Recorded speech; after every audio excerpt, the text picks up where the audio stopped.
일과를 한번 보겠습니다. 일과부터. 이 교재를 보시면 알겠지만 교재 형식은 일단 그 성도들하고 같이 좀 풀어볼 수 있도록 그렇게 했어요. 그래서 1번, 2번은 고정 형식입니다. 1번은 그 빈칸을 채우는, 그래서 이제 그 본문 중에서 그래도 좀 중요하다고 생각하는 것, 이 본문을 채우는 방식으로 했고, 2번은 그 문제 푸는 방식으로 했습니다. 문제 푸는 방식으로. 그래서 이제 그 본문을 가지고 한번 이렇게 들여다보면서 이제 문제를 푸는 그런 방식으로 했는데, 이번 그 요한복음 1장 1절부터 18절까지는 성육신하신 예수 그리스도라는 제목으로, 그 2번을 보시면 그 세례 요한에 대한 이제 문제를 만들었습니다. 세례 요한에 대해서 잘못 말한 게 뭘까? 그랬을 때 1, 2, 3, 4번 있는데, 뭐 이거 대화가 돼야 되는 정답은 3번이죠, 그죠? 자신을 빛이라고 하였다. 이렇게 빛이라고 하지 않고 빛이라고 증언을 했죠. 빛을 증언하신 분이지 스스로를 빛이라고 말하지는 않았습니다. 이 부분을 우리가 3번을 답을 체크하면 될 것 같고, 3번부터 우리가 공식적으로 문제를 좀 들어가 보면서 풀도록 하겠습니다. 본문에서 이제 우리가 좀 주의해서 봐야 될 게, 예수님에 대해서 뭐라고 하고 있는지, 복음서 자체가 예수님에 대해서 증언을 하고 있기 때문에 예수님에 대해서 뭐라고 칭하고 있는지 이거 상당히 중요한데, 1절부터 18절까지는 그 5가지 내용으로 이렇게 등장을 하고 있습니다. 1절에 보면 시간의 관점에서 말씀을 하고 있어요. 시간의 관점에서. 그러니까 여기서 말하는 이제 시간의 관점은 시간 안에 존재한다 그런 뜻은 아닙니다. 이제 나중에 조금 더 얘기하겠지만은, 시간 안에 존재한다라는 개념보다는 창조 전에, 그러니까 시간 전에 이미 존재하신다라는 말씀으로 해주고 있는 건데, 1절 한번 보겠습니다. 여기 보시면 태초에 말씀이 계시니라, 이 말씀이 하나님과 함께 계셨으니 이 말씀은 곧 하나님이시니라, 이렇게 말씀했는데, 시간의 관점에서 지금 얘기하고 있는 것은 말씀으로의 계십니다. 그래서 그 첫 번째 1절 시간의 관점은 말씀으로의 계시다, 이렇게 볼 수 있는데, 여기서 이제 우리가 2가지를 얘기하고 할 수가 있습니다. 태초에 말씀이 계시니라 이렇게 말씀하고 있는데, 이 말씀은 이미 존재하신다. 그러니까 시간 전에 이미 존재하신다. 그래서 이걸 우리가 뭐라고 부르냐면 선제성, 이렇게 부릅니다. 선제성. 하나님의, 예수님의 선제성, 이미 존재하신다. 시간 전에 존재하신다. 그런 의미를 갖고 있습니다. 2번째는 이 말씀이 하나님과 함께 계셨다라고 말씀을 하고 있는데, 요 함께라는 말이 2가지를 나타냅니다. 첫째는 구별성, 즉 성부 하나님과는 구별된 분이시라는 걸 드러냅니다. 그래서 구별성을 드러내고, 또 하나는 뭐냐면 친밀성을 드러냅니다. 연합관계. 함께 있다라는 말은 친밀성, 연합관계. 그래서 함께라는 말 속에서는 구별과 연합이라는 것을 이렇게 함의를 하고 이 함께라는 말을 쓰고 있다, 이렇게 우리가 보시면 될 것 같고요. 그 다음에 이 뭐라고 말씀하시냐면, 이 말씀이 곧 하나님이시다, 이렇게 말씀하고 있는데, 이 하나님이라는 이 말씀 속에 동등성, 그래서 1절 속에는 선제성, 먼저 존재하시는 거예요. 2번째는 구별성과, 뭐 구별성이라고 부를 수도 있겠는데, 친밀성을 함의한 구별성. 3번째는 동등성을 가지고 있습니다. 그래서 여기 하나님이라고 고백을 하고 있는데, 이것은요, 그 요한복음 20장 28절에 보시면 도마의 신앙 고백 기억하시죠? 그때 고백할 때 나의 하나님 이렇게 고백하지 않습니까? 그 나의 하나님이라는 고백은 바로 1장 1절과 같은 어떤 그러한 내용을 가진 고백이다, 이렇게 우리가 부를 수 있습니다. 자, 여기서 이제 우리가 한 가지 아주 중요하게 봐야 될 게 뭐냐면, 그 말씀이라고 했을 때 정관사를 쓰고 있습니다. 더 워드 할 때는 그 대문자를 써가지고 더 워드 해가지고 말씀을 그렇게 쓰고 있거든요. 이게 왜 중요하냐면, 그 여호와 증인들하고 우리하고 좀 달라요. 그러니까 여호와 증인들은 여기에다가 어를 쓰고 있어요. 그러니까 우리는 더를 쓰고 있는데 여호와 증인들은 어를 씁니다. 그러니까 여호와 증인들은 뭐라고 부르냐면 그냥 하나의 신이다. 하나의 신이다. 그러니까 예수님이 피조물인데 하나의 신과 같은 존재가 되는, 진짜 신이라는 개념이라기보다는 신과 같은 어떤 존재로서의 피조물이다. 이 사람들이 강조하는 건 예수님이 하나님으로서의 강조가 아니라 피조물로서의 강조입니다. 그러니까 그들을 그 파수대라는 책 뒷부분에 보시면 예수님이 하나의 피조물이다. 그러니까 신과 같은 존재인데 피조물이다. 이렇게 쓰고 있어요. 그래서 우리하고 쓰는 게 다릅니다. 우리는 정관사를 쓰고 있지만 얘들은 이제 어라는 그 영어를 쓰고 있고, 그 다음에 이제 이 말씀으로 논란이 된 것이 그 아리우스주의자들입니다. 옛날에 아리우스주의자들은 역시 그 유사 본질, 그러니까 하나님이신데 성부 하나님과는 같지 않는 하나님, 성부 하나님보다는 못한, 유사할 정도지 동일한 건 아니다, 이제 그렇게 주장을 했는데, 우리는 이걸 동일 본질로 이렇게 주장을 합니다. 또 하나 우리가 이제 특징을 볼 건 뭐냐면, 그 하나님에다는 정관사를 쓰지 않아요. 그러니까 더 워드 할 때는 여기다는 정관사를 쓰고 있거든요. 그런데 이제 하나님 앞에는 정관사가 없어요. 우리 여러분 영어 성경을 보시면 God 해놓고 그 앞에 정관사를 쓰지 않는 건 왜 그러냐면, 바로 이제 그 하나님과 같은 본질을 가진 분이다. 그래서 이제 바클레이라는 신약학자는 이것은 그 말씀의 신성, 즉 이 말씀이라는 존재는 하나님과 같은 본질, 같은 인격을 가진 분이신 걸 나타내기 위해서 하나님이라는 말씀 앞에 정관사가 없다, 이렇게 얘기를 합니다. 상당히 중요한 그런 표현 같아요. 그런데 여기서 이제 우리가 왜 굳이 예수님을 말씀으로 이렇게 말씀을 하느냐 하는 거죠. 여기서 우리가 잘 봐야 될 게 뭐냐면, 하나님의 말씀이라고 하지 않고 그냥 말씀이라고 쓰고 있거든요.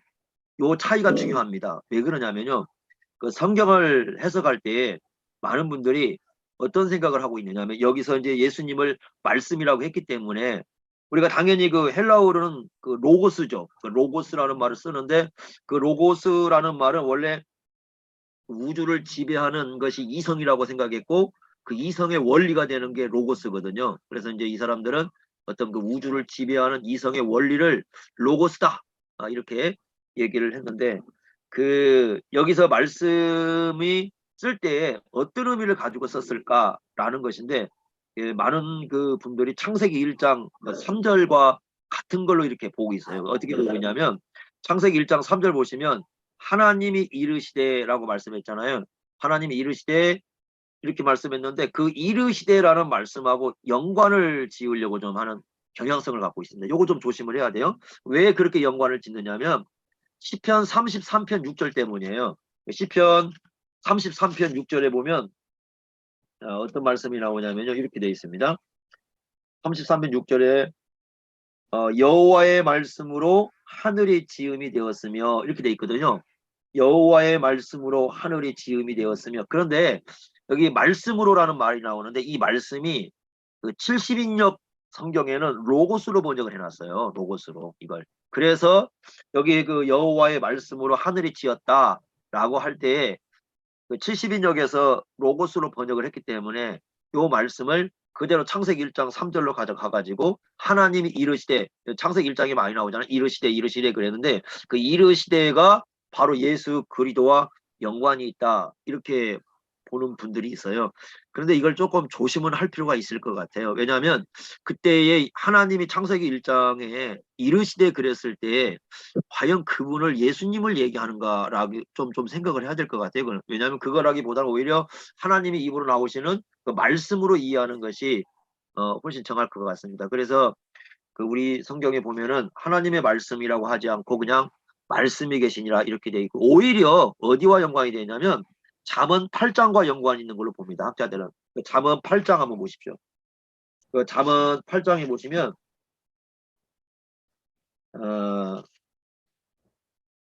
잠언 8장 27절을 한번 보시면요, 이런 말씀이 나옵니다. 지혜에 대한 얘기를 하는데요. 지혜에 대한 얘기인데, 그가 하늘을 지으시며 궁창을 해면에 두르실 때 내가 거기 있었고, 이 지혜가 하는 얘기입니다. 그가 위로 하늘을, 구름 하늘을 견고하게 하시며 바다의 샘들을 힘있게 하시며 바다의 한계를 정하여 물이 명령을 거스르지 못하게 하시며, 또 땅의 기초를 정하실 때 그러면서 이런 말씀하죠. 30절 내가 그 곁에 있어서 창조자가 되었다. 날마다 그의 기뻐하시는 바가 되었다. 이 말씀을 쓰고 여기에 나오는 그 지혜에 대한 얘기인데 이 지혜를 창조자라고 얘기합니다. 하나님이 세상을 창조하실 때 그 함께 계셨던 창조자라고 지혜를 표현하고 있거든요. 그래서 여기에서 아마 이 가져오지 않았을까 말씀이라는 그 내용을. 그래서 물론 이제 그 헬라어에서는 로고스라고 했으니까 그 이제 그 이성의 원리다 이렇게 이제 설명하는 분도 있어요. 그렇지만 그것보다는 오히려 이 잠언에 나와 있는 8장 27절부터 30절까지의 그 지혜 그리고 그 창조자가 되어서 하나님 곁에 계셨던 그분 바로 요 분을 오히려 마음에 염두를 해 두는 것이 훨씬 좋겠다. 근데 이제 아까 얘기한 것처럼 그 시편 33편 6절 말씀을 가지고 만약에 이제 그 창세기 1장으로 가셔서 하나님이 이르시되 이렇게 연관을 짓는 분들이 계시는데 뭐 전혀 이게 아니다라고 얘기하기는 어렵긴 하지만 그렇지만 창세기 1장에서 과연 이르시되라는 말씀이 구체적으로 인격화된 예수님을 얘기하는가 하는 면에서는 이제 많은 학자들이 또 이것은 좀 아닌 것 같다. 좀 구별은 좀 지어야 될 필요가 있다라고 얘기를 하고 있습니다. 그래서 이 부분을 우리가 좀 생각을 해보시면 될 것 같고 어쨌든 여기 보시면 말씀을 얘기하면서 세 가지를 얘기해 줍니다. 첫째는 계시니라라는 말씀을 가지고 이미 존재하시는 분. 그래서 선제성 하나 드러내고요.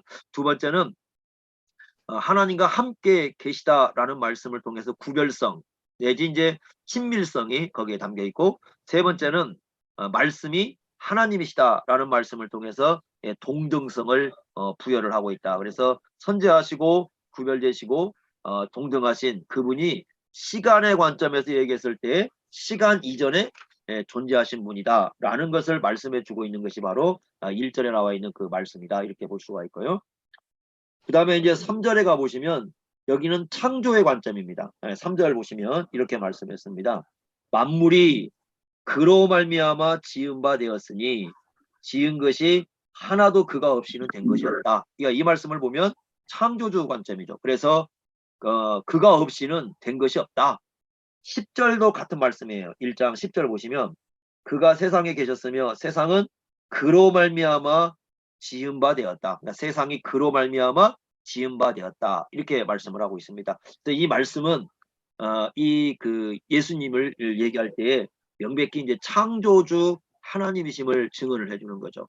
이런 내용을 이제 같이 얘기해주고 있는 것이 신약 성경에 보면은 히브리서 1장 2절, 히브리서 1장 2절 보면은 명확히 예수님이 창조주이신 것을 얘기하고 있고 그리고 이제 골로새서 1장 16절과 17절도 역시 예수님이 창조주다. 그러니까 세상을 창조하신 창조주라고 이렇게 말씀하고 있습니다. 그래서 모든 것이 예수 그리스도께 의존되어 있다.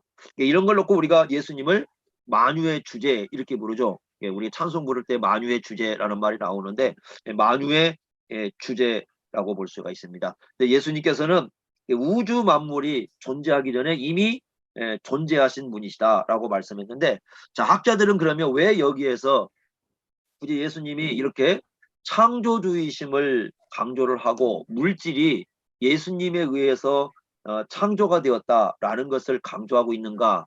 이 부분에 대해서 이제 얘기하고 있는 분이 바클레이라는 주석학자인데 바클레이는 이렇게 얘기합니다. 그 당시에 영지주의자들 때문이다 이렇게 말합니다. 영지주의자들. 영지주의자들이 굉장히 그 혼란을 교회 안에서 혼란을 일으키고 있는데 그 영지주의자들 때문에 결국 여기에서 예수님이 창조주고 예수님께서 창조하는 게 물질이다라고 이 관계를 강조하지 않을 수 없었다 이렇게 보는 거죠. 그러니까 이 만물 자체가 어떤 그 악한 게 아니다. 이 만물은 악한 게 아니다. 두 가지를 얘기합니다. 첫째는 뭐냐면 분명히 만물은 예수님과 관계가 있다. 예수님과 관계가 있기 때문에 이 만물은 악한 것이 아니다라는 것이고 두 번째는 뭐냐면 그럼에도 불구하고 예수님은 만물을 초월하신 창조주고 만물은 피조물이다 이겁니다. 그러니까 만물은 피조물이고 예수님은 창조주다. 만물은 예수님과 관계는 있지만 그런다고 해서 만물 이 자체가 신으로 불리는 그런 것은 안 되고요. 그래서 이 만물을 숭배하는 것에 대해서 이제 잘못된 얘기를 하면서 동시에 이 만물이라는 것이 마치 그 악한 것이다라고 보았던 그 당시 그 영지주의자들 그들의 생각을 이 배격하고 있는 그런 내용이다 이렇게 보고 있는 겁니다. 그래서 이 두 가지를 우리가 이제 생각을 해봐야 되겠죠. 첫째는 예수님과 관계가 있는 게 만물이다. 두 번째는 그럼에도 불구하고 예수님은 만물을 초월해 계신 창조주다. 이 만물과 예수님과의 관계를 분명하게 드러내고 있는 것이 바로 1장 3절의 내용이다 이렇게 볼 수가 있습니다. 자, 그 다음에 이제 세 번째 9절과 4절을 보시면 9절은 빛이라는 개념으로 쓰고 있습니다. 참빛, 참빛. 세상에 와서 각 사람에게 비추는 빛이 있었다. 참빛 이렇게 쓰고요. 4절에 보시면 그 안에 생명이 있었으니 이 생명은 사람들의 빛이다. 그러니까 생명과 사람들의 빛, 이 빛과 연관을 지어서 이렇게 쓰고 있습니다. 참빛이라고 했을 때는 이 참이라는 말은 진짜라 그런 뜻입니다. 진짜. 그러니까 진짜 빛이다.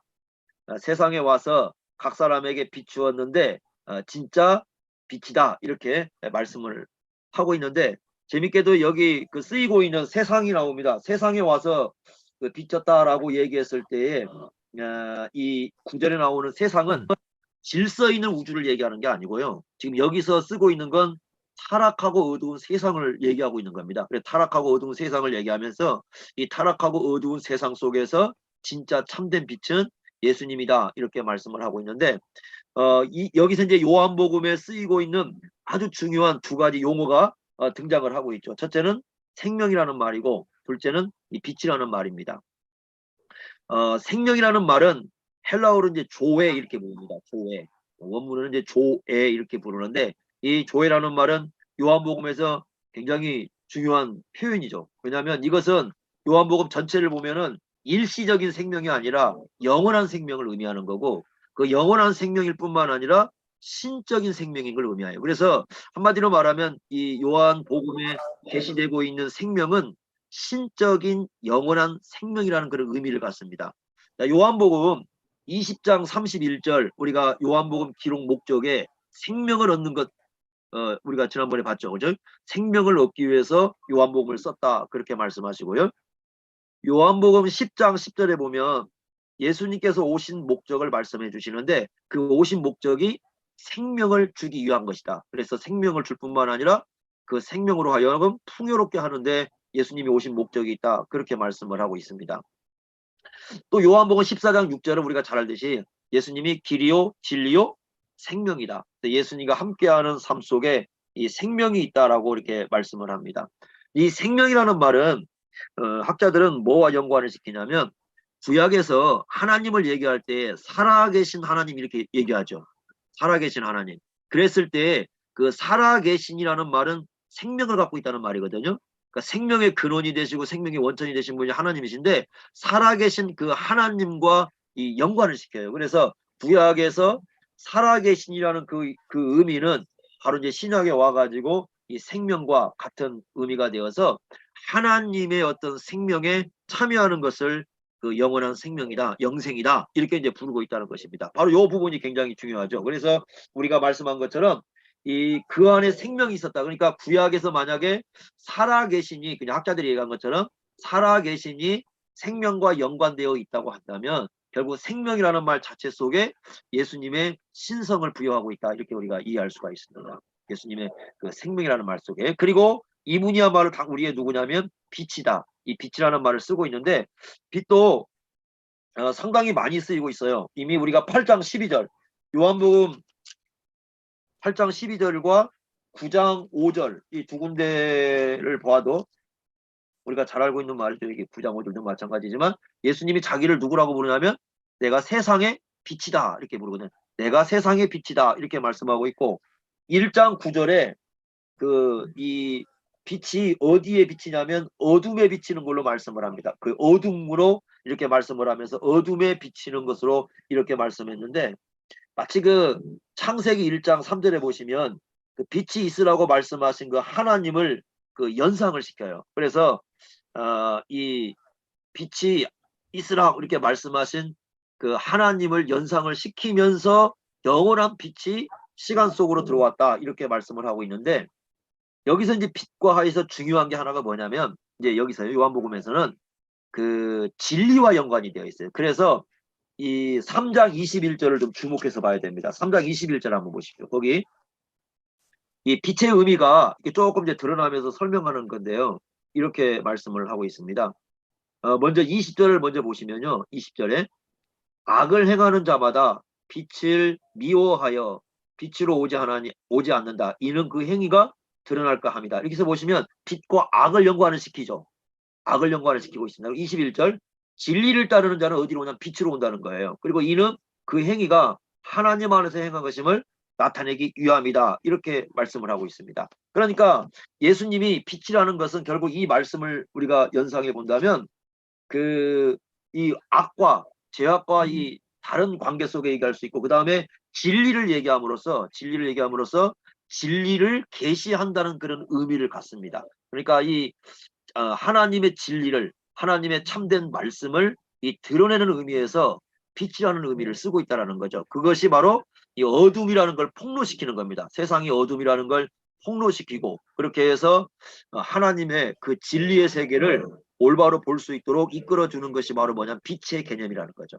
그 의미가 좀 의미가 있어요. 그래서 하나님의 진리를 올바로 이렇게 볼 수 있도록 해 주시는 분이다라는 의미도 여기에 함의를 하고 있다 이렇게 이해할 수가 있고 그런데 이제 구약에서 빛과 관계에서 또 하나 우리가 볼 수 있는 게 뭐냐면 그 구약에서 빛을 얘기할 때는 하나님의 영광을 얘기할 때가 많지요. 하나님의 영광과 관련해서 이 빛을 얘기하거든요. 그런다면 지금 예수님이 그 빛이라는 말은 뭐 이런 시편에도 아마 그런 표현을 봤을 거예요. 하나님은 나의 빛이다라는 그 표현들 나오거든요. 그러니까 하나님께 쓰는 표현이거든요.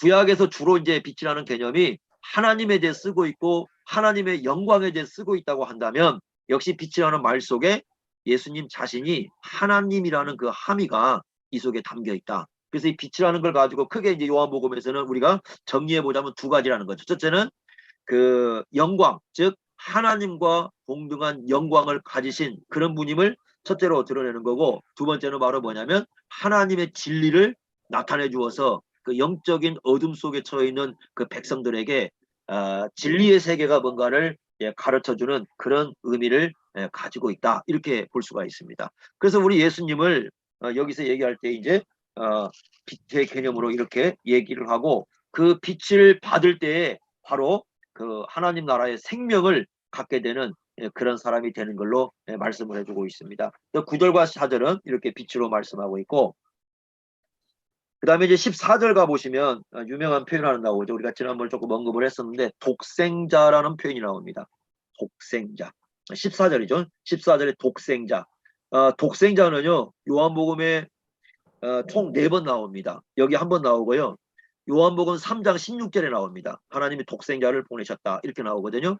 그리고 3장 18절에 한번 나와요. 또 3장 18절에 나오고 그 다음에 이제 풀어서 나오는 건데 1장 18절에 보시면 독생하신 하나님 이렇게 나옵니다. 독생하신 하나님. 그래서 독생자라는 말이 요한복음 4번 이렇게 등장을 하는데 헬라어는 뭐냐면 모노게네스입니다. 모노게네스. 모노게네스. 모노라는 말은요. 유일하다는 뜻이잖아요. 유일하다. 모노게네스. 원래 이제 게네스라는 말은 여기서 나오는 말이 그 식물 분류할 식물인가요? 그 분류할 때 종속 과목 그거 아시죠? 종속 과목을 쭉 쓰신 거. 그때 이 종이라는 말이 게노스에서 나온 말인데 여기서 말하는 것은 이제 유일성을 드러내고 있는 거죠. 그래서 유일한 아들이다 이렇게 쓰는 거죠. 다른 누가 없는 존재. NIV 성경에서는 그래서 이걸 뭐라고 쓰고 있냐면 the one 뭐 우리가 숫자 원은 하나인데 이걸 대문자로 써놨어요. one and only 이렇게 써가지고 유일한 자 이렇게 번역했습니다. 원이 사람도 뜻하기도 하거든요. 그러니까 one and only 그러니까 유일한 자 이렇게 번역을 했어요. 영어 성경에서는 유일한 분이다 이렇게 말씀을 하고 있습니다. 하나님께서 보내신 유일하신 아들이다. 아주 예수님에 대한 독특성을 이렇게 표현하고 있습니다. 1장 14절에요.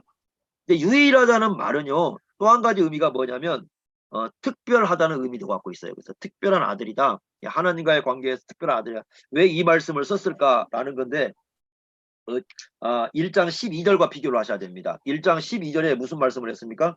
영접하는 자, 그 이름을 믿는 자들에게는 하나님의 자녀가 되는 권세를 줬다고 그랬잖아요. 그거와 지금 대조를 이게 비교를 하고 있으니까 많은 사람들이죠. 1장 12절에는 그 하나님의 자녀가 많이 나올 수 있잖아요. 그런데 예수님을 아들이라고 부를 때는 뭔가 독특하다, 유일하다. 그러니까 아까 얘기하는 12절과는 다른 아들이라는 거죠. 1장 12절에 예수님을 영접해서 예수님을 믿고 하나님의 자녀가 되는 그런 개념과는 완전히 좀 다른 구별된 그런 의미로서 우리가 이해를 해야 된다는 거예요. 예수님을 아들로 이해할 때는 그런 개념으로 이해하면 안 되고요. 그러니까 피조물로 이해한다든가 뭐 그런 식으로 이해하면 안 되고 하나님의 유일한 아들, 독특한 아들인데 어떤 아들이냐? 그랬을 때 뭐라고 얘기하냐면 거기에 영광이라는 말을 쓰고 있습니다. 우리가 그의 영광을 보니 아버지의 독생자의 영광이다. 다시 말하면 이분은 어떤 분이냐면 영광을 지닌 유일하신 분이다. 영광을 가지신 분이다. 영광을 가지셨다. 영광이라는 말은 우리가 구약에서 계속해서 누구에게 쓰는 겁니까? 이것은 하나님에게만 쓰는 표현이거든요. 그래서 하나님의 임재했을 때 영광이 충만하다 이런 표현을 썼는데 그래서 이 말씀은 결국은 예수님은 본래부터 아들이에요. 양자가 아니고 우리처럼 양자가 되는 게 아니라 본래부터 하나님과의 관계에 있는 유일한 아들이다. 이제 그런 의미를 가질 수가 있는데 어쨌든 그런 의미에서 예수님이 어떤 분인가를 이해를 해야 된다. 여기에서 이제 하나를 더 발전을 시킵니다. 그게 18절 말씀이에요. 다섯 번째 18절인데요. 이렇게 말씀했습니다. 거기는 복생하신 하나님이라고 썼습니다. 해보십시오. 앞에서는 아까 아들이라고 썼잖아요. 근데 여기서는 뭐라고 썼냐면 복생하신 그 말은 유일하신 분이다 그 뜻이고 하나님이다 이렇게 해서 하나님이다. 이분이 누구냐? 하나님이시다.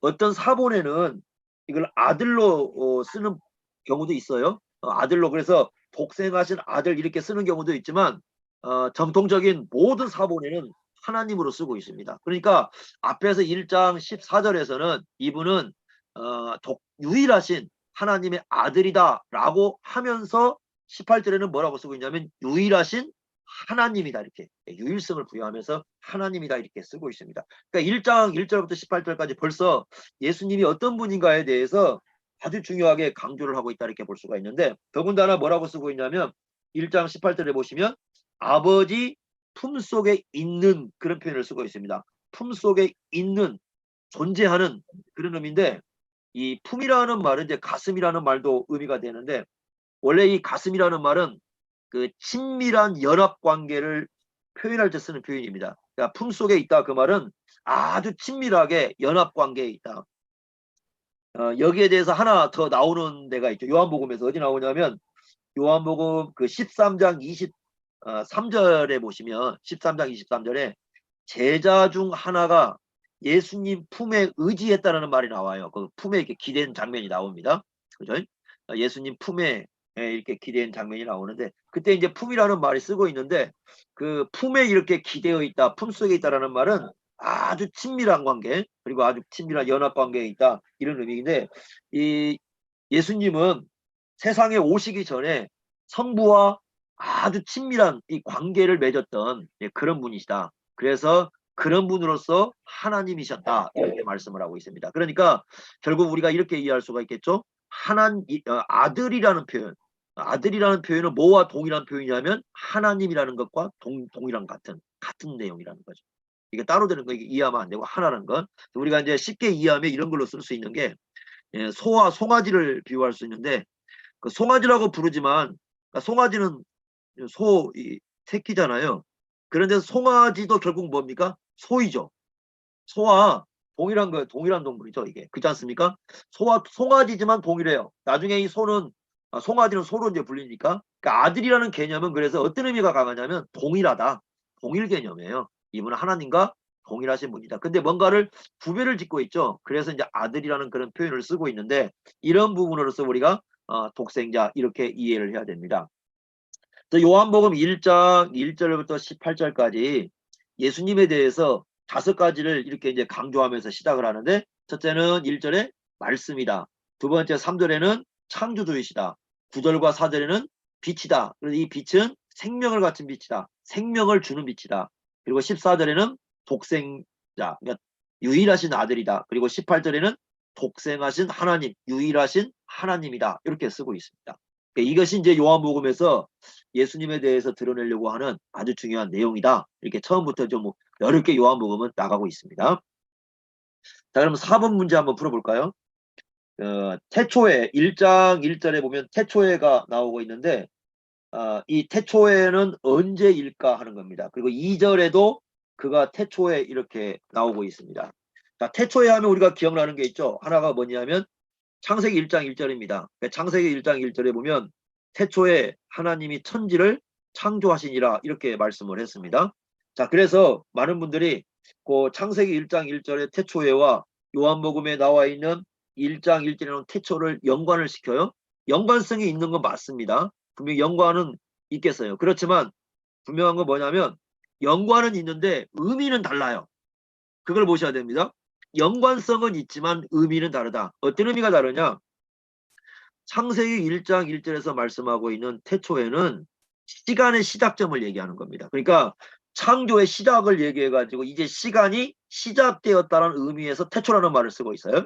거기에는요. 창세기 1장에서는 1장 1절에서는 하나님이 천지를 창조하셨다는 태초의 그 말은 이제 시간이 시작되는 지점을 얘기하고 있다고 본다면 지금 요한복음에 쓰고 있는 1장 1절은 그렇지 않습니다. 이건 뭐냐면 창조 이전에 존재하는 걸 얘기해요. 그러니까 시간의 초월성을 얘기하는 거죠. 영원 속에 존재하는 것.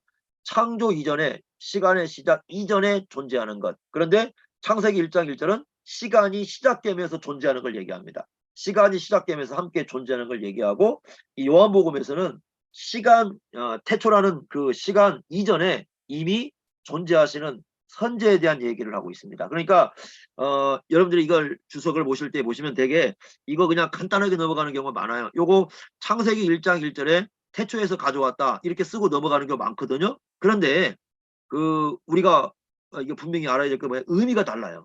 태초라는 말을 쓰는 건 같아요. 그걸 가져와 가지고 연관성을 짓고 있지는 하지만 그렇지만 창세기 1장하고 요한복음 1장에서 쓰고 있는 태초에는 분명히 이 내용하는 의미가 다르다. 이렇게 이해를 하시고 보셔야 돼요. 태초에랑 똑같은 말을 썼다고 해서 그걸 무조건 연관성이 있다라고만 생각하면 안 되고 약간 구별은 좀 지을 필요가 있다. 이렇게 좀 말씀을 드리고 싶습니다. 그래서 예수님은 어떤 분이냐? 세상이 존재하기 이전에 이미 존재하신 분이셨다. 이렇게 말씀을 하고 있습니다. 그 다음에 5번째요. 세례자 요한의 역할은 무엇입니까? 라는 건데 1장 6절부터 이제 8절까지 보면 세례 요한에 대한 얘기가 등장하는데 역시 예수님과 관련해 가지고 세례 요한에 대한 얘기가 등장을 하죠. 아마 모든 공간복음도 마찬가지지만 요한복음도 이제 언급을 해주고 있어요. 공간복음도 항상 예수님이 오시기 전에 누가 오냐면 세례 요한이 오잖아요. 요한복음도 좀 그것은 같아요. 요한복음도 예수님이 오시기 전에 이 세례 요한을 먼저 언급을 하고 있는데 왜 그러냐면 세례 요한은 바로 메시아의 오는 길, 메시아가 오시는 길을 준비하는 그런 역할을 하고 있기 때문입니다. 자, 6절에 보시면 요한이 누군가 그랬을 때 이렇게 말씀했습니다. 하나님께로부터 보내심을 받은 사람이 있으니 그 이름은 요한이다. 자, 요한을 얘기할 때 하나님께로부터 보내심을 받은 사람 이렇게 말씀을 하죠. 그런데 우리가 지금 있으니 이렇게 번역을 하고 있는데 그 예전 성경이 있잖아요. 개역 한글판. 거기에는 있으니로 번역되지 않고 낫으니라고 번역이 돼 있죠. 낫으니. 그가 이제 그 낫으니 이렇게 보내심을 받은 사람이 있으냐 낫으니 이렇게 돼 있는데 이 있으니라는 말은 뭐냐면 역사의 무대 속에 등장했다 그런 의미를 갖고 있어요. 역사의 무대 속에. 그러니까 세례 요한이 역사의 무대 안에 등장을 했다. 이 사람이 이제 이 사람이 역사의 무대 속에 등장을 했는데 이 사람은 누구냐? 하나님께로부터 보냄을 받은 자이다. 이렇게 말씀을 하고 있습니다. 이 보냄을 받았다라는 말은 구약에서 선지자에게 쓰는 표현이죠. 선지자. 원래 구약에서 이 사람 하나님이 보내셨다라고 할 때는 선지자에게 씁니다. 자, 어디를 두 군데 한번 보자면 예레미야 7장 한번 보십시오. 구약 예레미야 7장 그 25절을 한번 보십시오. 25절을 보시면 보겠습니다. 예레미야 7장 25절입니다. 제가 읽어보겠습니다. 너희 조상들이 애굽 땅에서 나온 날부터 오늘까지 내가 내 종 선지자들을 너희에게 보내되 끊임없이 보내셨으나, 이 보내심 얘기하죠. 하나님께서 보낸 사람은 누구냐? 구약에서 선지자입니다. 예레미야 25장 그 4절도 우리가 한 구절 더 보면 예레미야 25장 4절도 이렇게 말씀했어요. 그러므로 여호와께서 그의 모든 종 선지자를 너희에게 끊임없이 보내셨으나, 보내셨다 이렇게 나와요. 그래서 이 보내셨다라는 말은 선지자임을 의미합니다. 그러니까 그래서 사도 세례 요한은 선지자였다라고 이렇게 한 가지 우리가 얘기할 수 있습니다.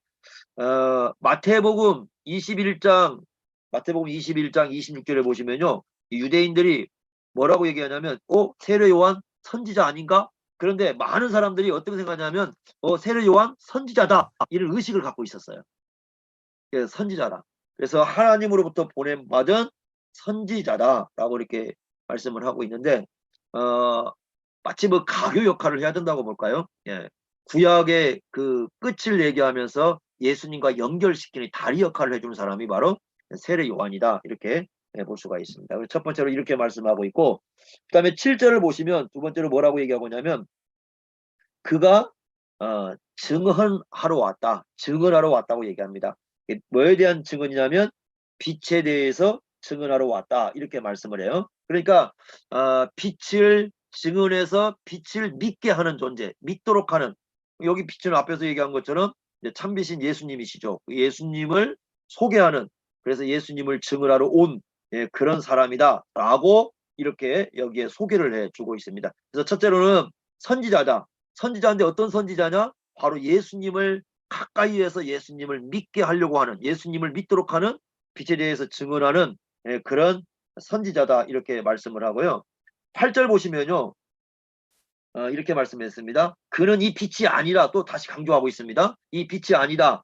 오히려 이 빛에 대해서 뭐하러 왔냐면 증언하러 왔다 라고 얘기합니다. 증언하러 왔다.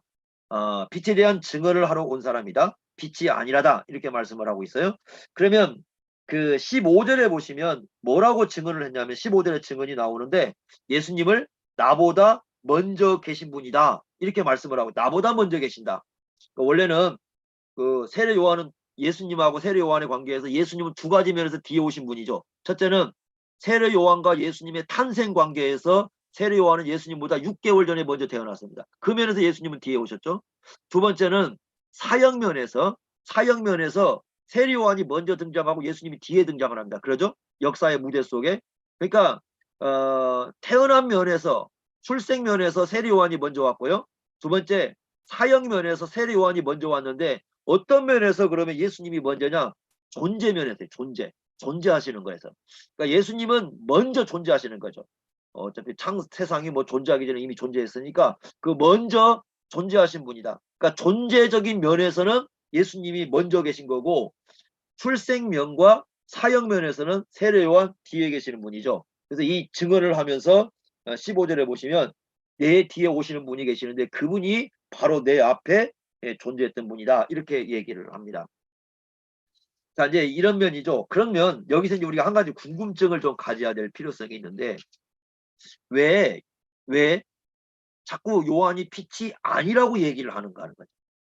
왜 자꾸 빛이 아니라고 얘기하는가? 요한은 빛을 증언하러 오신 분이지 왜 자꾸 빛을 아니라고 강조를 하고 있느냐라는 점이 좀 상당히 중요한 부분일 것 같아요. 왜 그럴까라는 것인데, 그래서 여기에 대해서 이제 학자들의 연구가 있는데 우리가 한 가지 좀, 그러니까 뭐 정확히 이것이다라고 전부를 알 수는 없어요. 알 수는 없지만 한 가지 그 우리가 힌트를 가질 수 있는 게 뭐냐면 사도행전 19장입니다. 사도행전 19장을 보면 좀 이해가 좀 되는 게 있습니다. 하나 보겠습니다. 사도행전 19장에 보시면 어떤 얘기가 좀 등장을 하고 있느냐면 이런 얘기입니다. 그 아볼로가 고린도에 있을 때 바울이 에베소에 왔어요. 에베소에 왔습니다. 그래서 제자들을 만났는데 묻습니다. 2절에 19장 2절에 성령 받았느냐 이렇게 물어보니까 성령을 계신도 듣지를 못했다 이렇게 얘기합니다. 그러니까 3절에 보니까 바울이 너희가 뭔 세례 받았느냐 그랬더니 뭐라고 대답합니까? 요한의 세례라는 거예요. 요한의 세례. 그리고 4절에 보니까 바울이 뭐라고 하냐면 요한이 회개의 세례를 베풀며 백성에게 말한 내 뒤에 오시는 이를 믿으려 하였으니 이는 곧 예수다. 여기 보시면 내 뒤에 오시는 이가 나오죠. 아까 그 예수님 얘기잖아요. 그죠? 내 뒤에 오시는 이가 계시는데 그분이 먼저 계신다. 요한복음 1장 15절에 나온 얘기거든요. 그 말씀을 여기에 등장시키는데 그분이 곧 누구라는 겁니까? 예수라는 거죠. 자, 근데 여기 지금 상황의 장소가 어디입니까? 에베소지요. 에베소. 자, 우리가 그러면 세례 요한으로부터 가르침을 받고 이렇게 아마 흩어진 사람들이 많이 있었을 것 같아요. 그러니까 이 사람들이 어떻게 에베소에 있는 사람들이 세례 요한을 알게 되었을까? 아마 이제 그 가장 가능한 좀 해석은 그 절기 때 이렇게 그 예루살렘에 오잖아요. 와가지고 세례 요한의 그 메시지를 들었을 가능성이 높아요. 그러니까 이 세례 요한의 메시지를 듣고 다시 돌아가잖아요. 디아스포라 유대인들이니까 돌아가가지고 이제 헬라파 유대인을 이렇게 살게 되는데 그러니까 그 사람들이 접했는데 누구만 알고 있냐면 세례 요한만 알고 있는 거예요.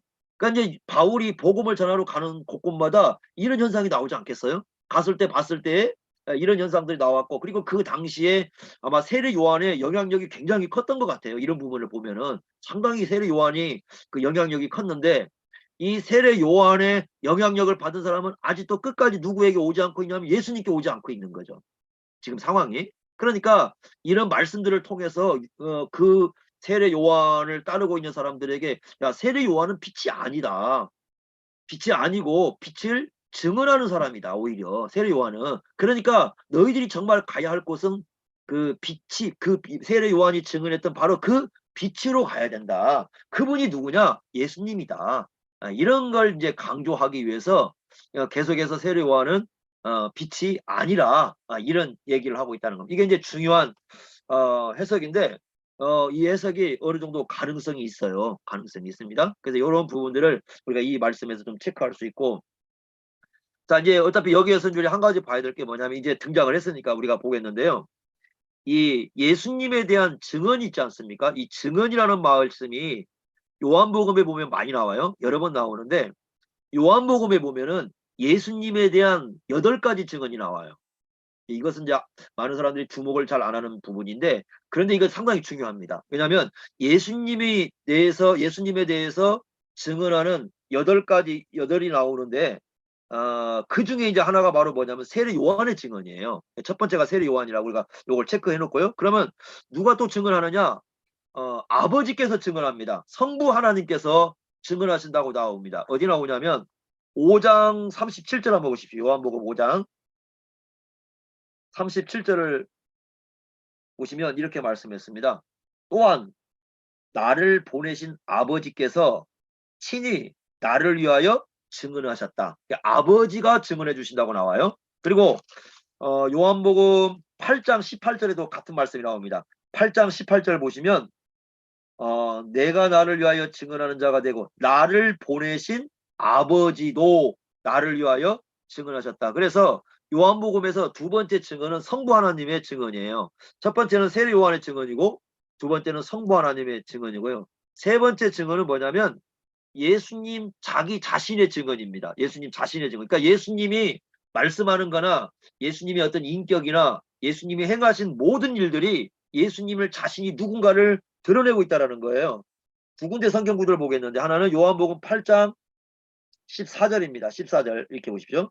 14절 보시면 예수께서 대답하여 이르시되 내가 나를 위하여 증언하되도 내 증언이 참되다. 그러니까 예수님이 스스로를 증언하고 있죠. 그죠? 스스로를 증언한다 이렇게 말씀해요. 그리고 아까 읽었던 18절 말씀도 내가 나를 위하여 증언하는 자가 되고 그러니까 예수님이 자기 자신을 증언하는 그래서 예수님이 스스로가 증언자가 되신다 이렇게 말씀을 합니다. 그래서 이 세 번째는 예수님 자신의 증언이고요. 네 번째는 뭐냐면 또 증언이라는 표현이 어디에 나와서 등장하냐면 예수님께서 행하신 일 그걸 우리가 역사라고 표현해놨어요. 역사. 그러니까 역사하는 게 역사가 예수님이 행하신 일 자체가 예수님을 증언한다는 거예요. 두 군데를 보겠는데 요한복음 5장 36절 한번 보십시오. 36절. 36절에 보시면 내게는 요한의 증거보다 더 큰 증거가 있으니 아버지께서 내게 주사 이루게 하신 역사, 여기 역사라는 말 나오죠. 역사, 곧 내가 하는 그 역사가 아버지께서 나를 보내신 걸 나를 위하여 증언하는 것이다. 역사가 증언해 주는 거다. 이렇게 나와요. 예수님이 행하신 일이 예수님을 증언해 주는 거다. 또 어디 나오냐면 10장 25절에도 그 표현이 한번 나옵니다. 10장 그 25절에 보시면 이렇게 나옵니다. 예수께서 대답하시되 내가 너희에게 말하였으되 믿지 아니하는가. 내가 내 아버지의 이름으로 행하는 일들이, 여기 행하는 일들이 역사입니다. 나를 증거하고 있다. 그러니까 예수님이 행하는 일들이 예수님 자신을 증언하고 있다. 이렇게 나와요. 그래서 이 역사가, 네 번째로는 역사가 증언을 해주고 있고요. 다섯 번째는 구약성경입니다. 구약성경. 우리가 지난주에 봤던 5장 39절이에요. 5장 39절에 보시면 너희가 성경에서 영생을 얻는 줄 생각하고 성경을 연구하거니와 이 성경이 내게 대하여 증언하는 거다. 이렇게 나와요. 구약 성경이 증언을 해줘요. 그리고 46절에도 보시면 모세가 예수님에 대해서 증언을 해주고 있다. 이렇게 나옵니다. 그러니까 이 구약 성경이 그 예수님을 증언해주고 있다. 이렇게 다섯 번째로 얘기를 하고 있습니다. 그 다음에 여섯 번째로는요. 그 예수님을 만난 사람들이 증언을 합니다. 어디 나오냐면 요한복음 4장 39절 보시면요. 4장 39절 그 사마리아 여인 얘기가 등장하는데 이렇게 얘기합니다. 4장 39절에 여자의 말이 내가 행한 모든 것을 그가 내게 말하였다 증언함으로, 이 여인이 지금 증언하고 있죠. 그죠? 그래서 예수님에 대해서 증언하는 사람들은 어떤 사람? 예수님을 만난 사람들이다. 이렇게 쓰고 있고, 일곱 번째는요. 제자들, 그러니까 제자들과 복음서 저자가 예수님을 증언해 줍니다. 어디 나오냐면 요한복음 15장 27절이요. 요한복음 15장 27절에 보시면 우리가 봤던 말씀인 것 같아요. 지난주에요. 15장 27절에 보시면 거기 이런 말씀을 합니다. 너희도 처음부터 나와 함께 있었으므로, 제자들 얘기잖아요. 나와 처음부터 함께 있었으므로 증언하느니라. 그래서 제자들이 예수님에 대해서 증언을 하고 있다. 이렇게 말씀을 하고 있죠. 그러니까 이에 대한 그 관계된 말씀은 19장 35절과 21장 24절에도 나오고 있습니다. 그것도 우리가 보시고요. 마지막 이제 여덟 번째의 증언은 누구냐면 성령님이셔요. 성령님. 요한복음 그 15장 26절 한번 보시면요. 15장 26절에 그 앞에 보시면 내가 아버지께로부터 너희에게 보낼 보혜사 곧 아버지께로부터 나오시는 진리의 성령이 오실 때에 그가 나를 증언할 것이다. 성령이 예수님을 증언한다. 이렇게 말씀합니다. 그러니까 요한복음은요. 그 증언에 대한 얘기가 많이 나오거든요. 많이 나오는데 총 몇 가지가 나오네. 여덟 정도 이렇게 8세트로 나와요. 그래서 8세트로 예수님에 대해 증언을 하고 있다. 첫째는 세례 요한, 둘째는 성부 하나님, 그 다음에 셋째는 예수님 자신, 넷째는 예수님께서 행하신 역사, 다섯 번째는 구약 성경, 여섯 번째는 예수님을 만난 사람들, 일곱 번째는 예수님의 제자들 또는 요한복음의 기록자, 그리고 마지막 여덟 번째가 성령님이십니다. 야, 그러니 얼마나 이 예수님에 대한 증언이 풍부한가. 우리가 요한복음에서 이런 걸 알 수가 있겠죠. 그러니까 이런 많은 이 증언을 해주고 있는데도 불구하고 문제는 사람들이 잘 안 믿는 거죠. 안 믿으니까 이제 그게 문제가 되죠. 그러니까 증거가 부족한 게 아니라는 거예요. 요한복음 얘기는 뭐냐면 증거가 부족하거나 증언이 부족한 게 아니다. 그게 부족한 게 아니라 진짜 문제는 뭐예요? 이 사람들의 이 사람들의 마음 자체가 너무 어둠 속에 빠져 있는 거죠. 사람의 마음의 문제지 증거는 충분하다. 증거는 충분하다. 예수님에 대해서. 그러니까 세상이 왜 예수님을 믿지 않느냐? 세상이 믿지 않는 이유는 증거가 부족해서가 아니에요. 증거는 차고 넘쳐요. 차고 넘치는데 문제는 이 사람들의 마음이 이 변화되지 않는 이 사람들의 마음이 가장 심각한 문제를 안고 있다라고 얘기를 합니다. 그래서 이 마음이 변화되지 않는 한은, 이 마음이 바뀌지 않는 한은 결국 이 많은 증거를 아무리 많이 쏟아 부어도 결국 받아들이지 못하는 거고, 마음이 열리면은 많은 증거가 쏟아져 나오는 것, 들어오는 거죠. 요한복음에 이런 8중 뭐 8가지의 세트로서 막 증언이 쏟아지고 있는데 이런 내용을 받아들이게 된다는 것을 우리에게 잘 가르쳐 주고 있습니다. 자, 넘겨보시고요. 4페이지 6번째 질문입니다. 참빛이 자기 땅에 오셨을 때 자기 백성은 어떻게 되었는가라는 건데요. 이게 1장 10절과 11절 말씀입니다. 그래서 빛이신 예수님께서 자기 땅에 오셨는데 백성들의 반응은 뭘까라는 건데요. 이렇게 말씀을 하고 있습니다. 10절 한번 보시죠. 10절. 그가 세상에 계셨으며, 여기 그는 누구냐면 참빛이죠. 9절에 나오는 참빛. 그 참빛이 세상에 계셨다. 이렇게 말씀을 하고 있습니다.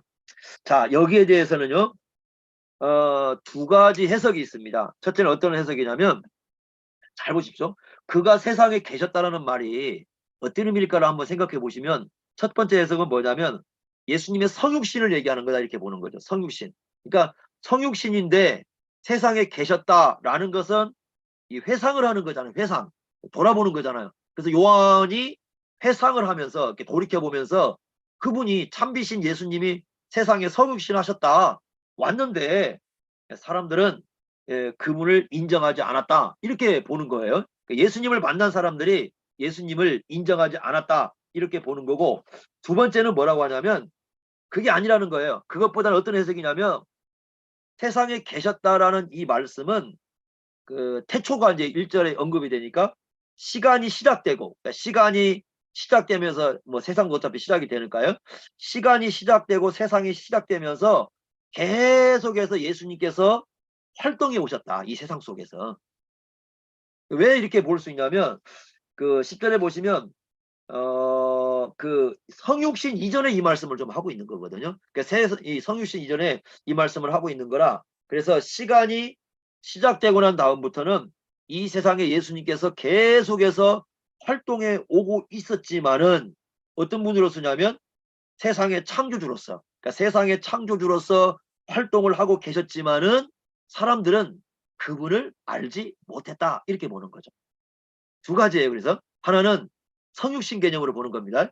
오셨는데 예수님이 그들 가운데 오셨는데 그분을 알지 못했다. 이것은 요한의 회상 개념이고요. 두 번째는 그게 아니다. 창조부터 예수님이 시간 속에 이렇게 계속해서 존재해 왔지만, 활동해 왔지만 사람들이 그분을 알지 못했다. 이렇게 보는 거죠. 그렇다고 한다면 이 구약에서도 결국 누가 활동했다는 의미를 갖고 있냐면 예수님이 끊임없이 활동했다라는 의미를 가져요. 그래서 제가 볼 때는 이걸 어떻게 봐야 될까 그러는데 아마 두 번째가 좀 더 나은 것 같아요. 해석상 그 시간이 시작되고 난 이후에 세상에서 계속적으로 이렇게 활동해 오신 그런 얘기를 좀 하는 게 아닌가 이렇게 봅니다. 그러니까 첫 번째 성육신 하셔서 세상에 가셨다는 말이 틀렸다는 얘기가 아니라 그 말씀도 어느 정도 일리가 있어요. 그런데 이제 둘 중에 뭐 어느 걸 좀 더 좀 낫다고 볼 수 있냐면 저는 이제 이 두 번째가 좀 낫지 않는가 이렇게 좀 보여지거든요. 문맥상. 그렇긴 한데 이제 그것은 우리 공부하시는 분의 선택입니다. 어느 것을 하실지는 한번 잘 생각하셔서 선택을 한번 해보시고, 중요한 것은 이제 그분이 세상의 창조주로서 세상이 계셨는데 문제는 뭐냐면 세상이 10절에 보면 그를 알지 못했다. 이걸 우리가 뭐라고 합니까? 영적 맹인 상태죠. 이걸 잘 나타내고 있는 게 9장이에요. 9장 가면은 맹인 논쟁이 벌어지거든요. 누가 진짜 맹인인가 라는 논쟁이 9장에 벌어집니다. 날 때부터 맹인인가 아니면 날 때부터 육적인 그 맹인인 사람하고 또 실제로 이제 그 눈을 뜨고 있지만 영적인 맹인인 사람하고 이 바리새인들하고 요 두 개를 놓고 이렇게 얘기를 해주고 있는 거거든요. 그래서 이제 그 맹인 그 9장에 가면 맹인 얘기를 하면서 예수님에 대해서 어떤 분인가를 이게 알아가는 과정이 나와요. 또 요 말씀을 보면 첫 번째가 맞는 것 같죠. 성육신이 맞는 것 같죠. 어? 그래서 그 맹인 얘기를 하면서 영적인 어둠을 얘기하면서 말하는 게 아닌가. 아마 제가 볼 때 그 9장에 가시면 이제 요 부분을 그 부분으로 이제 설교해야 되지 않을까 이렇게 되어져요. 그러니까 이게 요한복음은 그래서 여러분 잘 보시면 알겠지만 항상 그 어떻게 용어가 이중성을 갖고 있어요. 그러니까 요것도 선택할 수 있고 요것도 선택할 수 있는데 둘 다 선택할 수 있는 어떤 그런 내용들이 상당히 많이 나와요. 요한복음에는. 요것도 맞고 요것도 맞아. 요걸 두 개를 다 함께 이렇게 바라봐야 되는 건데 어쨌든 이 창조주이신 예수님이 계시는데 그분을 알지 못한 거죠. 이게 심각한 문제라는 겁니다. 지금 영적인 어둠에 빠져 있는. 그리고 11절 보시면 이렇게 말씀하죠. 자, 자기 땅에 오매, 자기 땅에 오셨어요.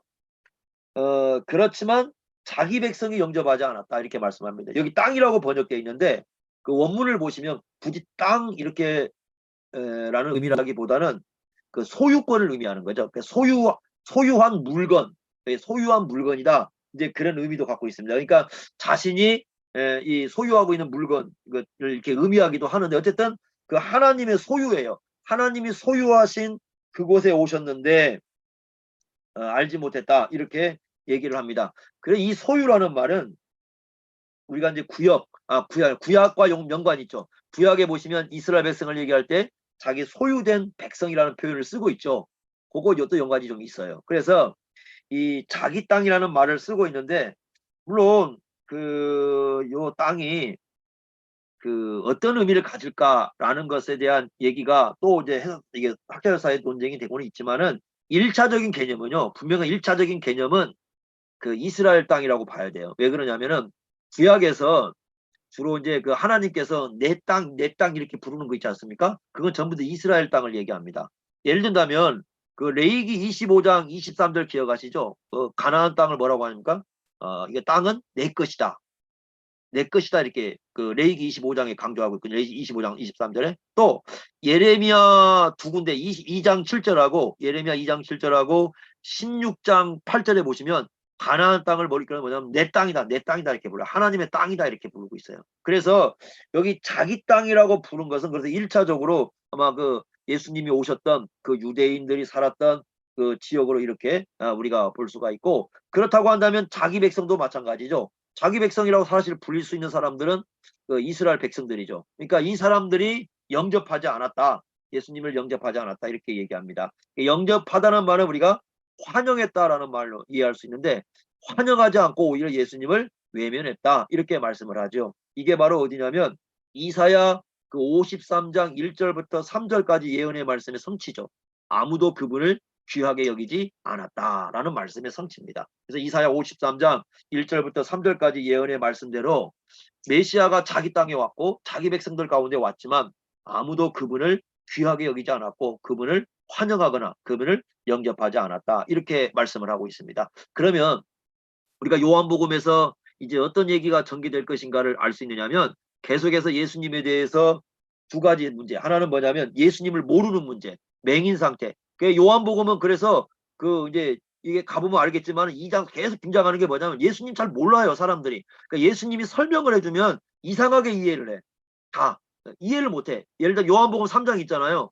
예수님께서 뭐라고 말씀하면 니고데모한테 내가 거듭나야 예수님께서 거듭나야 하나님 나라에 들어간다. 그러니까 뭐라고 합니까? 내가 엄마 뱃속에 들어가서 어떻게 두 번 태어납니까? 이해를 못 하잖아요.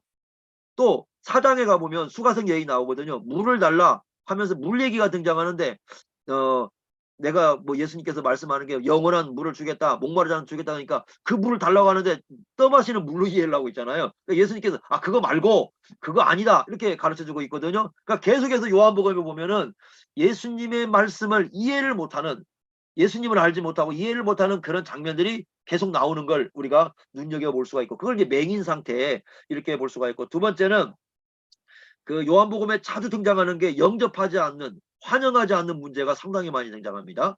그래서 그 요한복음 7장에 가잖아요. 7장에 가면 심지어 누구도 영접하지 않았냐면 예수님의 형제들도 아무도 영접하지 않습니다. 예수님의 형제들도 예수님에 대해서 오해를 해가지고 아니 뭐 세상에 가서 예수님 나타내고 싶으면 자기를 세상 앞에 드러내야지 왜 그렇게 자꾸 숨어서 일을 하느냐 이렇게 얘기하면서 오히려 이렇게 얘기하는 걸 놓고 뭐라고 하냐면 7장에 보면 이 사람이 예수님을 믿지 않았기 때문이다. 그러니까 가장 가까이 있는 가족부터 예수님을 환영하지 않은 거죠. 예수님은 환영받지 못했고 예수님은 이해되지 못했고 그게 요한복음에 이제 쭉 전개되고 있는 내용으로 우리가 이해할 수가 있습니다. 그래서 그런 내용으로 전개하고 있다 이렇게 볼 수 있고 자 그러면서 7번 문제입니다.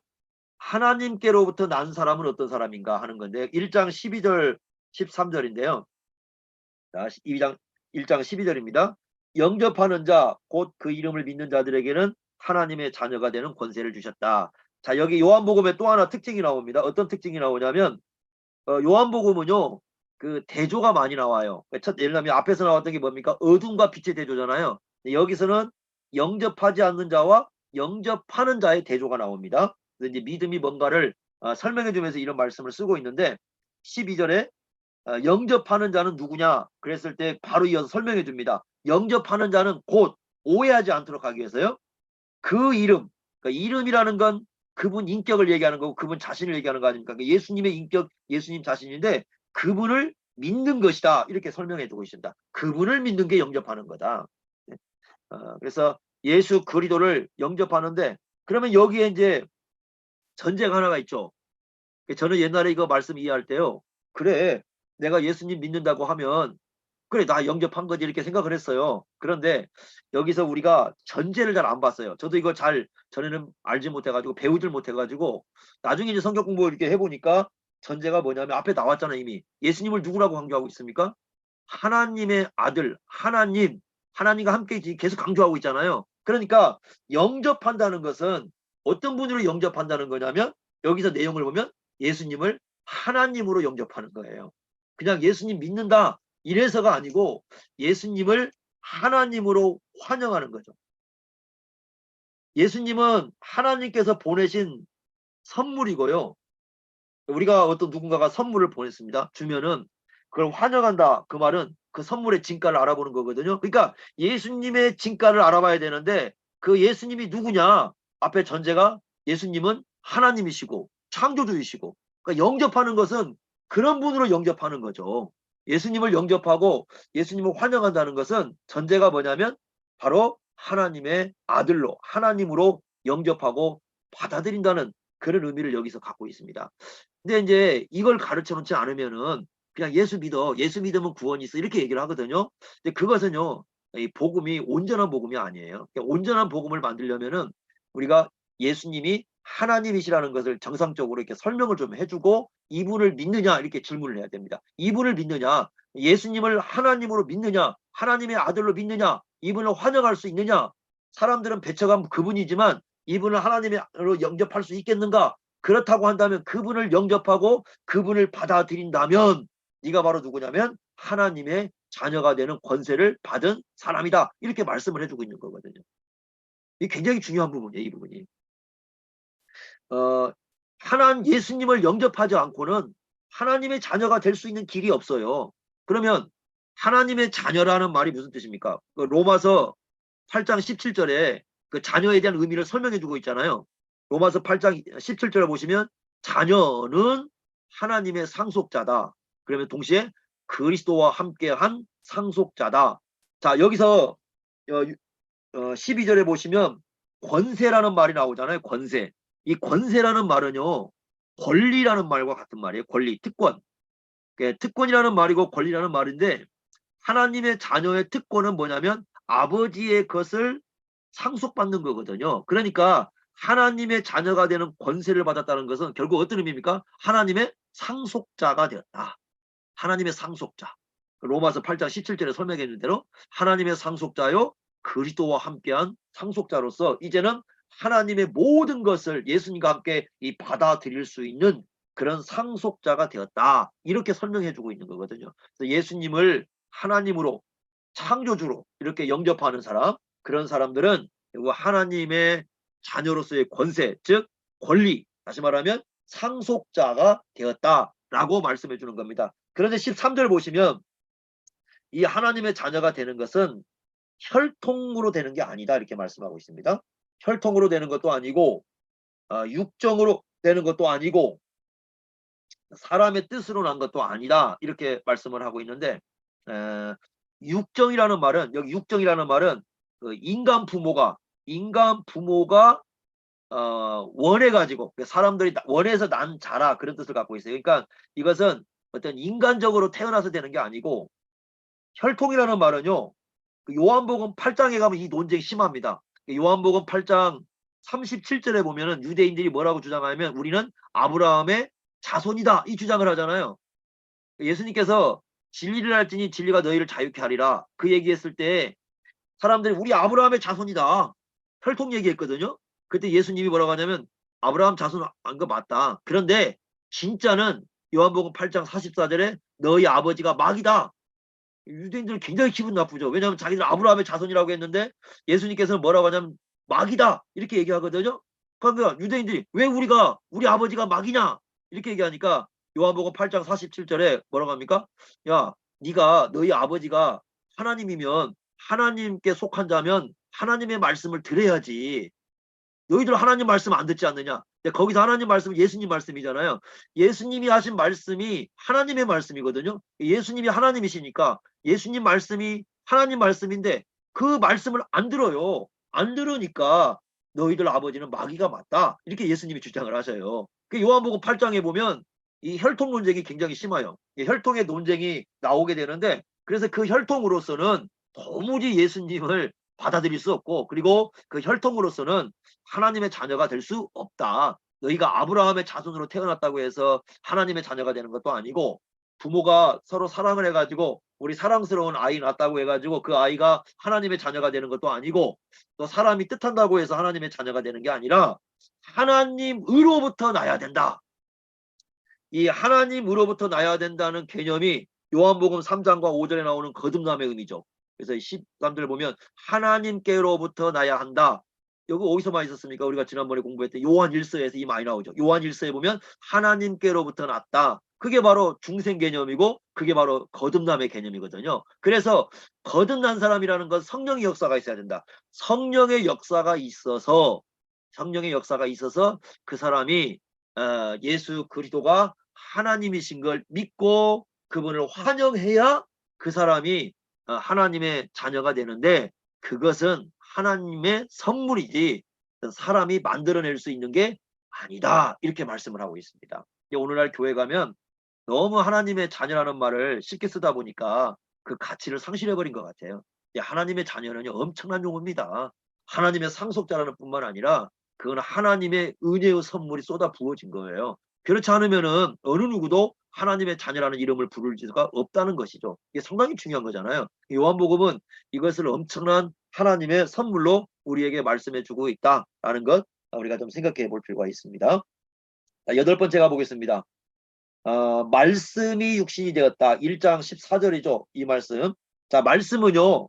이미 1장 1절에 보시면 말씀이 계시니라 영원성을 얘기했잖아요. 그러니까 영원하신 하나님이시죠. 말씀이라는 분은 영원하신 하나님이신데 그분이 육신이 되었다. 이 되었다라는 말을 쓰고 있어요.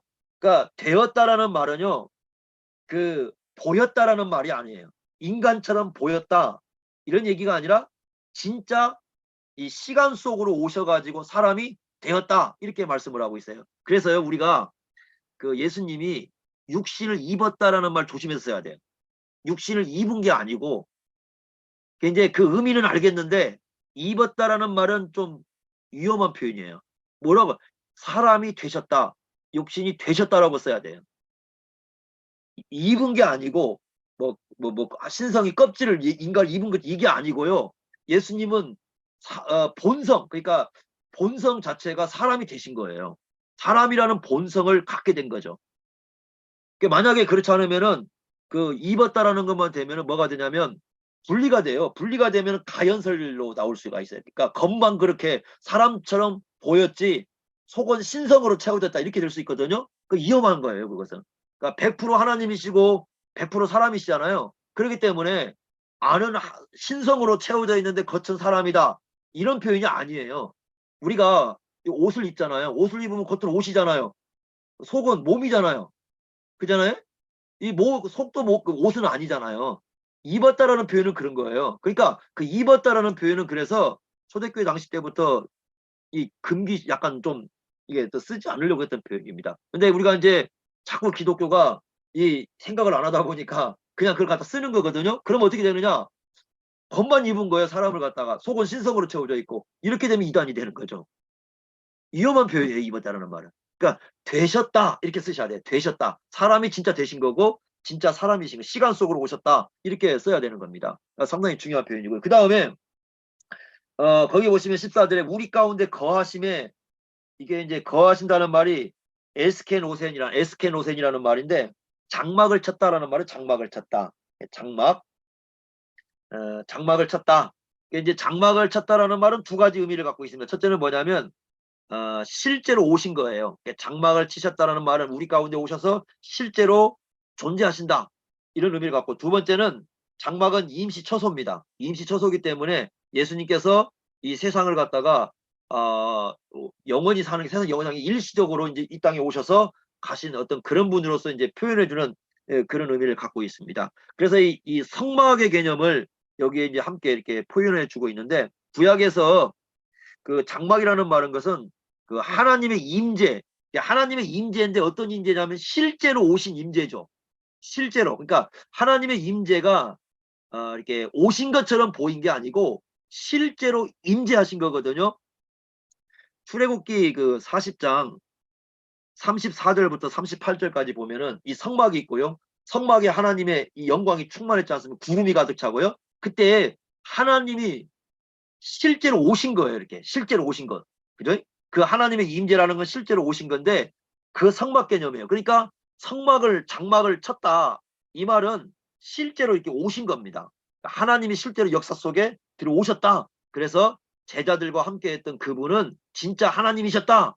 하나님의 임재를 갖고 오신 분이었다. 이런 의미를 갖고 있고, 그러나 그분이 장막이기 때문에 성전처럼 이 완전한 정착이 아니라 어느 정도 살다가 가셨 그런 분으로서 이렇게 표현하는 거죠. 그러니까 인간처럼 보인 게 아니죠. 그래서 왜 이 말씀을 썼느냐 그랬을 때 이제 학자들은 뭐라고 얘기하냐면 그 당시에 이제 그 가연설을 주장하는 사람들이 인간처럼 보였다라고 주장하는 사람들이 있어요. 이거 어디 나오냐면 그 요한일서 4장 2절 3절 보시면요. 요한일서 4장 2절 3절 보시면 예수님이 사람으로 오신 걸 거부하는 사람들이 있어요.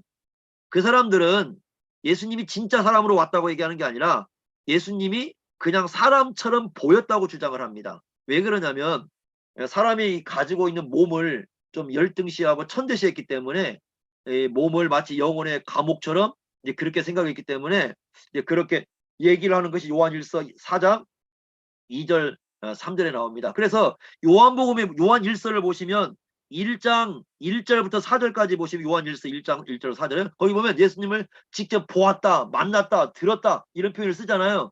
진짜 왔다라는 거죠, 사람으로.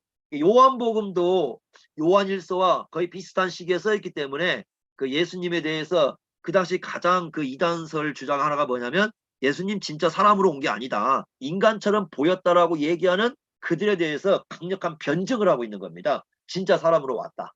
그렇기 때문에 우리가 이 표현을 그냥 정확히 사람이 되셨다, 사람이셨다 이렇게 쓰는 게 성경적인 것 같아요. 약간 입었다라는 표현은 위험성이 좀 크고 사람이시다 이렇게 우리가 사람이 되셨다 이렇게 쓰는 것이 훨씬 의미가 있다 이렇게 볼 수가 있고, 그 다음에 거기 보시면요 14절에 영광을 보니 그러면서 뭐가 충만하다고 하냐면 그분이 은혜와 진리가 충만하다는 말을 쓰고 있거든요. 이 표현도 상당히 중요한 건데 그 은혜라는 말은요. 여기 은혜라는 말은 14절 나오고요. 그 다음에 16절에도 나오거든요. 16절에도 나오고 17절도 나옵니다. 그러니까 16절, 17절도 은혜라는 표현이 나오고 있는데 구약에서 뭐와 관계된 표현이냐면 그 헤세드라고 여러분 아시죠? 헤세드. 구약의 헤세드. 그러니까 이제 요한복음 주석을 보시면 주로 이 말은 구약의 그 헤세드, 하나님의 어떤 순수한 사랑 또는 뭐 불에 넘치는 과분한 사랑, 우리가 생각하는 것보다 훨씬 많은 그 과분한 사랑을 베풀어 줬는데 그 언약의 근거에서 베풀어 주신 그 하나님의 과분한 사랑을 헤세드라 이렇게 부른 거거든요. 그 헤세드와 같은 그 의미로 이렇게 봅니다. 그래서 이 은혜라는 말은 바로 이제 그 하나님의 헤세드를 진짜로 이제 이 땅의 역사 속에 오셔가지고 그 하나님의 헤세드가 뭔가를 이게 드러내시고 그 하나님의 헤세드를 가장 사람들에게 잘 가르쳐주고 그 하나님의 헤세드 언약적 사랑을 가장 잘 말해줄 수 있는 분이 누구냐? 예수님이시다. 예수님이시다. 사실 그렇죠. 예수님이 하나님의 헤세드를 가장 잘 가르쳐주지 않습니까? 이것이 이제 신약에서는 어떤 용어로 바뀌냐면 아가페로 바뀌는 거죠. 아가페. 이 아가페라는 것은 구약의 헤세드와 같은 의미로 이해하시면 됩니다. 아가페 사랑이라는 거죠. 이제 이렇게 신약에서 우리가 용어를 바꾸는데 한 가지 바클레이라는 그 신학자가 여기에 대해서 한 가지 재밌는 얘기를 했어요. 뭐냐면 은혜라는 말은 또 한 가지 의미가 있대요. 그 또 한 가지 의미를 제시를 하고 있는데 그게 바로 무슨 의미냐면은 그 아름다울 미자라는 겁니다. 그 아름다울 미자인데 이 말씀 속에는 매력이라는 말이죠. 매력. 그래서 그 예수님은 어떤 분이냐면 참다운 그 아름다움과 참다운 그 매력을 지니신 분이다. 그런 의미를 가지고 있다고 설명해 주고 있습니다. 굉장히 그 의미가 있어요. 그래서 그 옛날에 그 책들을 보시면 예수님에 대해서 얘기할 때 참 아름다운 분이다라는 표현이 많이 나오거든요. 인격에 대해서 얘기할 때. 그런데 그 바클레이는 이 은혜라는 말 속에는 바로 그 매력, 그 예수님은 그 하나님의 인격으로서 또는 참다운 사람으로서의 어떤 매력을 가지신 그, 또 그런 아름다움을 가지신 분이다. 이렇게 이제 해주고 쓰고 있는데 좋은 것 같아요. 그거 굉장히 그 제가 그때 신선하긴 하면서도 상당히 좀 의미가 있어요. 그래서 예수님은 매력적인 분이고 그 사랑이 예수님의 사랑 헤세드라는 사랑은 우리에게 굉장한 매력을 주고 어떤 아름다움을 주는 그런 이야기다 이렇게 볼 수가 있습니다. 은혜라는 말을 그렇게 풀이를 하고 있고 그 다음에 이 진리라는 말은 두 가지 뜻인데 하나는 실체 원래 이제 실체라는 말인데 참이라는 말은 그림자가 아니라 실체다, 진짜다. 이제 그런 의미 하나 포함하고 있고요. 또 하나는 뭐냐면 진실성. 진실성이라는 건 뭐냐면 신뢰할 만하다. 이제 그런 의미를 가지고 있다는 겁니다. 그러니까 예수님이 이 진리의 말씀을 전하는데 예수님께서 어떤 그 말씀을 전하고 예수님께서 어떤 일을 하시는데 그것은 우리가 진짜고 가짜가 아니라 진짜고 그것은 우리가 신뢰할 만한 것이다. 그래서 예수님은 이 진실이라는 것이 충만한 분이다. 이런 의미를 갖고 있고 은혜가 충만한 분이다. 이걸 예수님이 만난 사람들이 이제 그런 경험을 했다는 것입니다. 그래서 이 표현을 쓰고 있는데 상당히 의미가 있죠. 그래서 이 땅에 오셨는데 장막을 치셨는데 실제로 오셨는데 그 예수님을 만났을 때 경험한 것은 크게 세 가지입니다. 첫째는 영광 나오죠. 그의 영광을 경험하죠.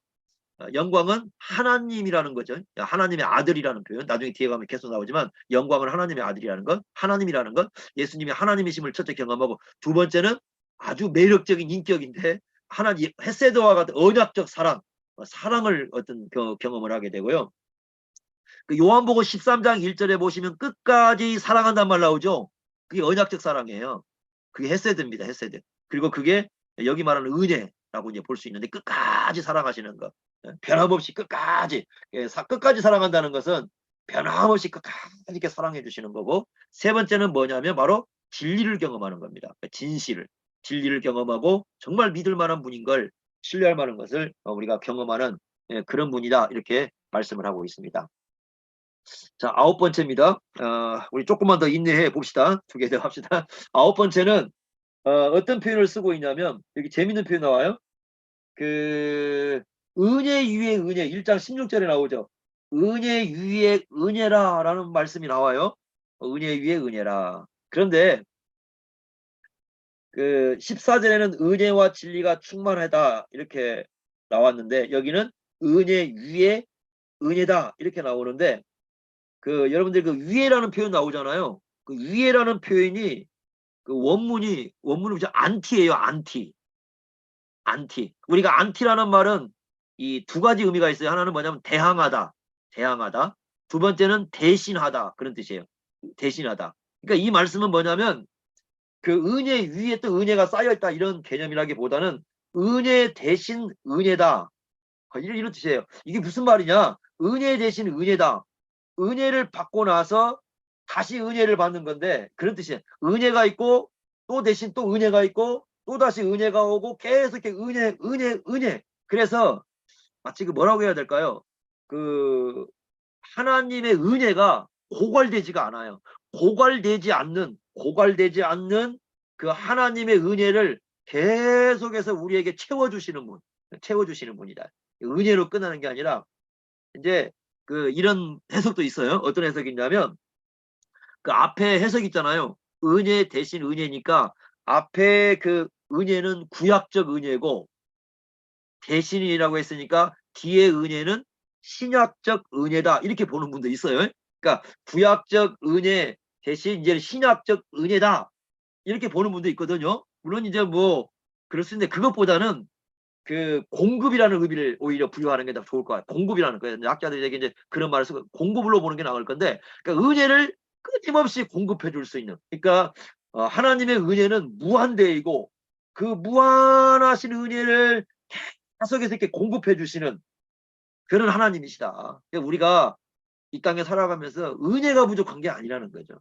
사실 은혜가 부족한 게 아니에요. 은혜는 계속해서 우리에게 공급해 주신 분이다. 그래서 우리가 예수 안에 있으면, 예수 안에 살면 하나님의 은혜가 계속적으로 우리에게 이렇게 공급이 주어지는 건데, 사실 이게 우리 문제는 우리 자신들이 고갈되는 것은 하나님과의 관계성 속에서 우리 자신에게 문제가 있지 하나님이 어떤 그 공급해 주는 데 문제가 있는 건 아니다. 그래서 우리 예수 그리스도는 은혜 위에 은혜, 이게 참 그렇죠.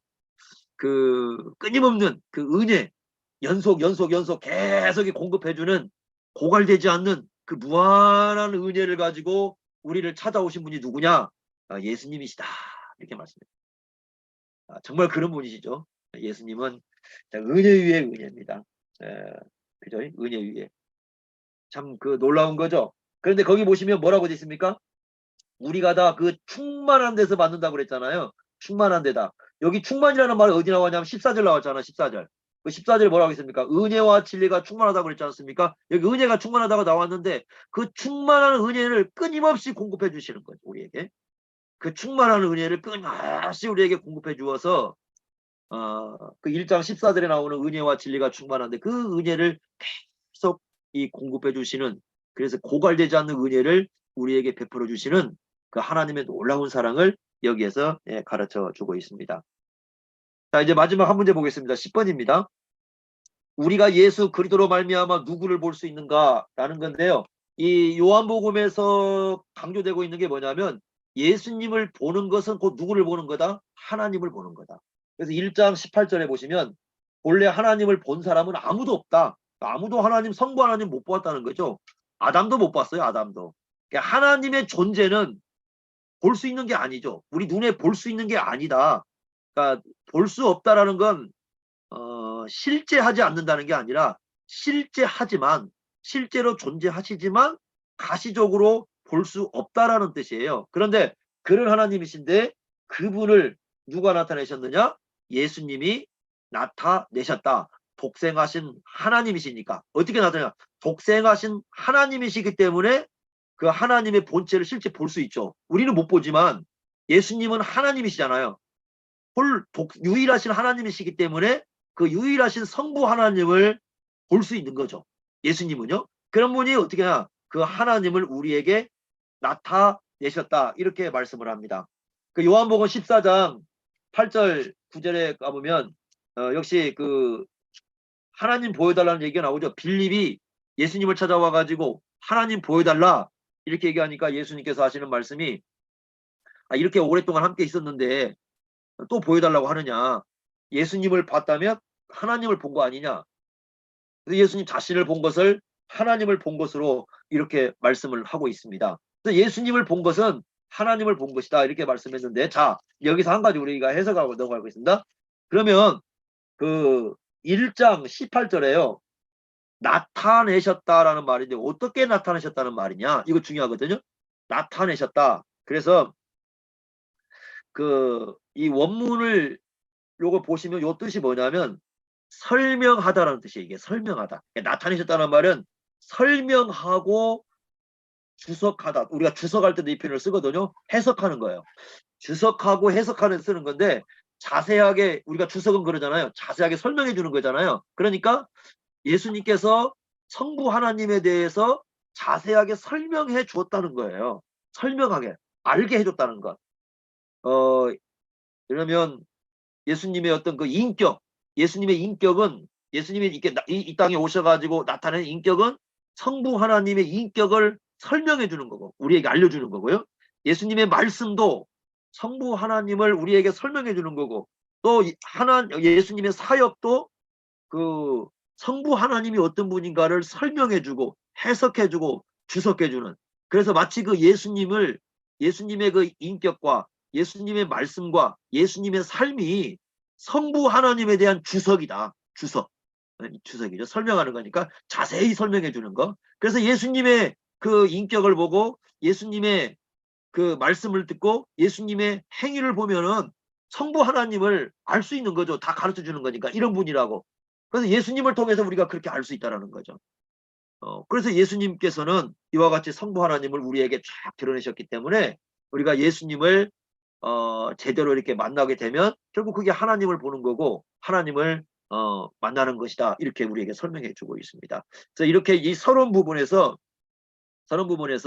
예수님이 어떤 분인가, 그리고 그 예수님과 성부 하나님은 어떤 관계가 있는가, 그리고 그 예수님이 왔는데 그 사람들은 어떻게 예수님을 대했는가, 또 예수님을 올바로 영접한 사람은 어떤 결과를 우리에게 주는가 하는 내용들을 서론적으로 잘 이렇게 모든 걸 담아가지고 세트로 우리에게 보여주고 있습니다. 그리고 예수님을 만났을 때 우리에게 쏟아지는 것은 어떤 그 하나님의 무한한 사랑과 은혜가 어떻게 우리에게 주어지는가. 그래서 은혜라는 말로 이렇게 우리에게 표현해 주고 있다. 근데 요한복음이라는 건 이제 이런 내용들을 계속해서 전개해 가는 거죠. 전개해 가면서 바로 예수님은 이렇게 우리에게 뭔가를 해 주시는 분이다. 이렇게 설명해 주고 있는 것이 바로 요한복음이다. 이렇게 말씀드릴 수가 있습니다. 아이고, 오늘 여기까지.